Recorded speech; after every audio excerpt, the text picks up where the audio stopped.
वफाकी हुकूमत ने शाहराह दस्तूर पर मौजूद 1 कॉन्स्टिट्यूशन एवेन्यू बिल्डिंग खाली करवाने के लिए इकदाम का आगाज कर दिया। रात का पुलिस के जरिए इमारत को खाली कराने के अहकाम जारी किए गए। रिहायशी के मुताबिक चंद पुलिस एहलकारों ने इमारत को आज शाम तक खाली करने की हिदायत की।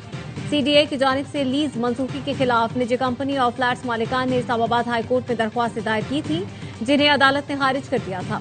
CDA ने 2005 में 13 एकड़ अराजी लग्जरी होटल के लिए 99 साल लीज पर कंपनी को दी थी। जराये के मुताबिक कंपनी ने होटल के बजाय लग्जरी अपार्टमेंट्स बनाकर फरोख्त कर दिए। केस का ताहाल तहरीरी फैसला जारी नहीं हुआ।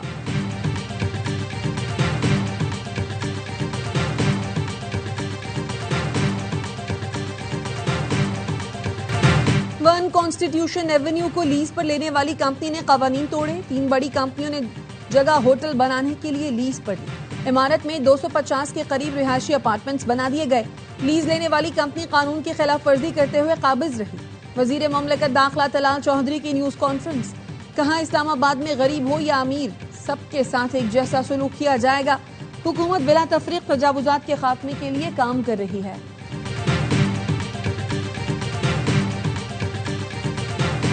कराची डिफेंस में पुलिस एहलकार से बदतमीजी करने वाला रैपिड रिस्पांस फोर्स की SSP नसीम आरा पवर का बेटा निकला।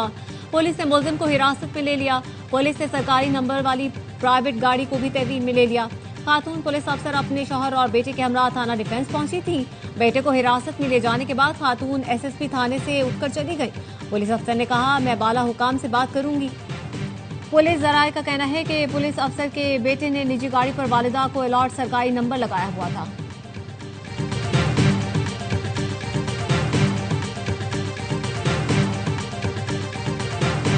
हम ईरान में जंग जीत चुके हैं, लेकिन इस जंग को मजीद बड़े मार्जिन से जीतना चाहते हैं। अमरीकी सदर ट्रंप का अमरीकी नशरियाती इदारे न्यूज मैक्स को इंटरव्यू।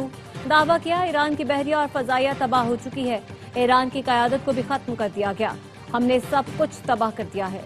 अगर हम अभी निकल जाएं और अगर वो कर पाए तो वो भी उन्हें तामीर नौ में 20 साल लगेंगे, मगर ये काफी नहीं।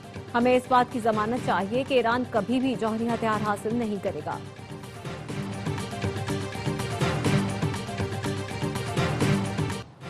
अमेरिका और ईरान के दरमियान जंगबंदी के नतीजे में लड़ाई खत्म हो चुकी है। रॉयटर्स ने ट्रंप इंतजामिया के हवाले से बताया, वॉर पावर्स एक्ट के हवाले से 28 फरवरी को शुरू होने वाली लड़ाई 60 रोजा डेडलाइन से पहले खत्म हो चुकी। जंगबंदी के बाद से अमरीकी और ईरानी मुसल्लह अफवाज के दरमियान किसी किस्म की लड़ाई नहीं हुई। वॉर पावर्स से मुतालिक कांग्रेस की मुकर्ररा डेडलाइन आज खत्म हो रही है। अमरीकी मीडिया के मुताबिक सदर ट्रंप के पास आज तक का वक्त है कि वो ईरान से जंग खत्म करें या फिर इसे जारी रखने के लिए कांग्रेस से रुजू करें और इस जंग की वजूहात पेश करें।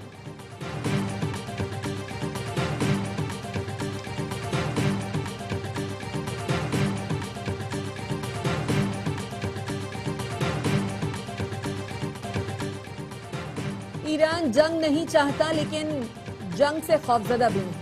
कौमी वक़ार को खतरा हुआ तो ईरान भरपूर दिफा करेगा। ईरान के चीफ जस्टिस गुलाम हुसैन मोहसिनी कहते हैं, दुश्मन जारहियत के बावजूद अहदाफ हासिल नहीं कर सका। ईरान किसी भी जबर या दबाव को कबूल नहीं करेगा। अमरीका के खिलाफ कानूनी कार्रवाई जारी रखी जाएगी और जंगी जराइम में मुलव्वस अफराद से हट जाना भी वसूल किया जाएगा।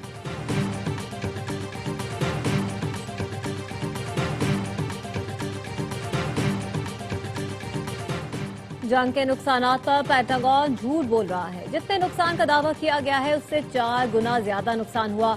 नेतन्याहू ने जुआ खेला, जिससे अमेरिका को अब तक $100 अरब का नुकसान हो चुका। ईरानी वज़ीर ख़ारजा का एक्स पर बयान। ईरानी वज़ारत ख़ारजा के तर्जुमान इस्माइल बकाई का कहना है, ईरान अमरीका मुज़ाकरात में बाज़ाब्ता सालिस पाकिस्तान ही है।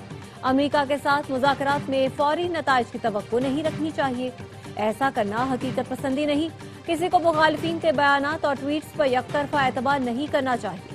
बहुत से मामलात में ये चीजें लोगों को गुमराह करने के लिए शाया की जाती हैं। अगर मुज़ाकरात का फैसला होता है तो इस बारे में बाज़ाब्ता तौर पर मुताला करेंगे।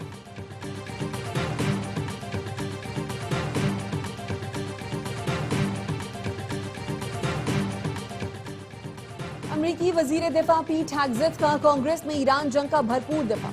कैलिफोर्निया से डेमोक्रेट रुकन जॉन गारामंदी ने ईरान जंग को दलदल और हर सतह पर सियासी और मौशी तबाही करार दिया। ये सुनकर हेग्सेथ गुस्से में आ गए और कहा, आप इसे दलदल कहते हैं? दुश्मनों को प्रोपेगेंडे का मौका दे रहे हैं। इस बयान पर आपको शर्म आनी चाहिए। एक तरफ कहते हो फौजियों की हिमायत करते हैं, फिर कह रहे हो 2 माह का मिशन एक दलदल है। तुम यहाँ किसको खुश कर रहे हो? ईरान जंग कोई दलदल नहीं है।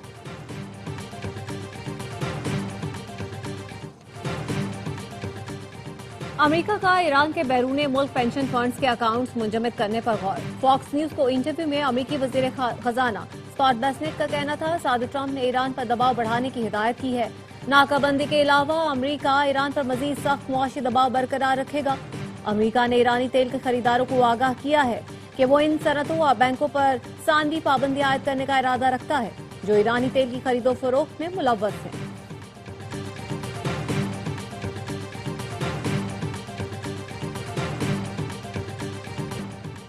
चीनी वजीर खारजा वांग जी और अमरीकी वजीर खारजा मार्को रूबियो के दरमियान टेलीफोनिक राब्ता, मशरक़ वुस्ता की सूरत हाल पर तबादला ख्याल। वांग जी का कहना था, चीन और अमरीका के ताल्लुकात मजमूई तौर पर मुस्तहकम रहे हैं, ताउन बढ़ाना और इख्तलाफात दूर करने चाहिए। ताइवान का मसला चीन के बुनियादी मफाद का मामला है, अमरीका को अपने वादों पर कायम रहना और दुरुस्त इंतखाब करना चाहिए। सदर ट्रंप और चीनी सदर की मुलाकात 14 मई को शेड्यूल है।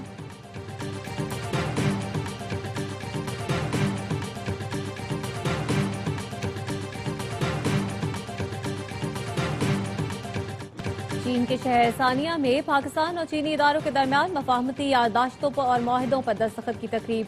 सदर आसिफ अली जरदारी की शिरकत। तकरीब में पाक चीन दोस्ती पर दस्तावेजी फिल्म दिखाई गई। अल हसन ट्रेड एस्टेब्लिशमेंट और सैनी इंटरनेशनल डेवलपमेंट में MOU पर दस्तखत हुए।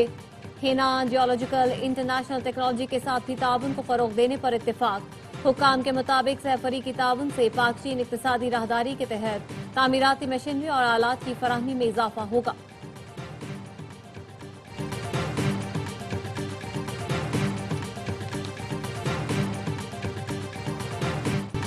पेट्रोल और डीजल महंगा होने पर आवाम परेशान, कहते हैं वक्त आ गया है मोटरसाइकिल गाड़ियां छोड़कर पैदल सफर किया जाए। पेट्रोल की कीमत में इजाफे से खाने की अशिया भी मजीद महंगी हो जाएंगी। हुकूमत ने गुज़श्ता रोज पेट्रोल 6 रुपए 51 पैसे फी लीटर महंगा किया था, जिसके बाद 1 लीटर पेट्रोल 399 रुपए 86 पैसे का हो गया। डीजल की कीमत में 19 रुपए 39 पैसे इजाफा, लीटर 399 रुपए 58 पैसे का हो गया। हुकूमत ने पेट्रोल पर लेवी कम और डीजल पर बढ़ा दी। पेट्रोल पर लेवी 3 रुपए 88 पैसे कम, हाई स्पीड डीजल पर लेवी 28 रुपए 69 पैसे फी लीटर कर दी।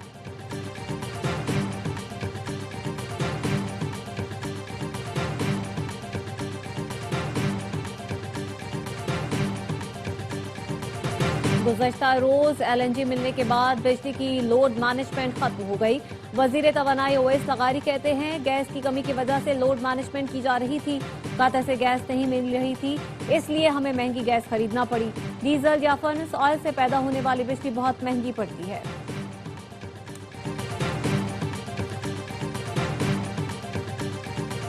इसराइल का ग्लोबल सुमूद फ्लोटाला के गिरफ्तार अरकान को यूनान भेजने का ऐलान। इसराइली वजीर खारजा का कहना है, गिरफ्तार अफराद को जल्द यूनान के साहिल पर उतार दिया जाएगा। पाकिस्तान, तुर्की, ब्राजील, स्पेन, मलेशिया समेत 11 मुल्कों की ग्लोबल सुमूद फ्लोटाला पर इसराइली हमले की मजम्मत। मुश्तरका एलामिया में कहा, फ्लोटाला पर हमला बैनुल-अक़वामी क़वानीन की खिलाफ वर्जी है। इसराइली खिलाफ वर्जियों पर एहतसाब आलमी बरादरी की अखलाकी और कानूनी जिम्मेदारी है। ईरान की भी ग्लोबल सुमूद फ्लोटाला पर इसराइली हमले की मजम्मत। इसराइली इक़दाम दहशतगर्दी करार दे दिया।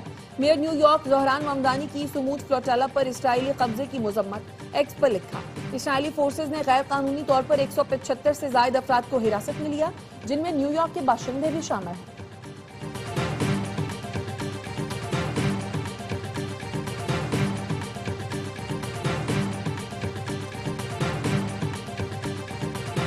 नाकाबिले तस्खीर दिफा, पाक फौज का दुश्मन को दो टोक पैगाम। पाक फौज मुल्की सरहदों के तहफ़्फ़ुज़ और दिफा के लिए हर लम्हा चौकस और हमा वक्त तैयार। सिपाह सालार सैयद आसिम मुनीर ने 1 मई 2025 को टल्ला फायरिंग रेंज का दौरा करके ऑपरेशनल तैयारियों का जायजा लिया था। तरबियती मशकों में जदीद हथियारों, मरबूत मनसूबाबंदी और मैदान जंग में फौरी रद्द अमल का अमली मुजाहिरा किया गया। अस्करी क़यादत ने दुश्मन को पाकिस्तान की इलाकाई सालमियत और खुद मुख्तारी पर कोई आंच बर्दाश्त न करने का वाज़ेह पैगाम दिया। पाक फौज ने अपनी अस्करी सलाहियतों का अमली मुजाहिरा करके भारत को किसी भी मुहिम जोई से बाज रहने की तंबीह की।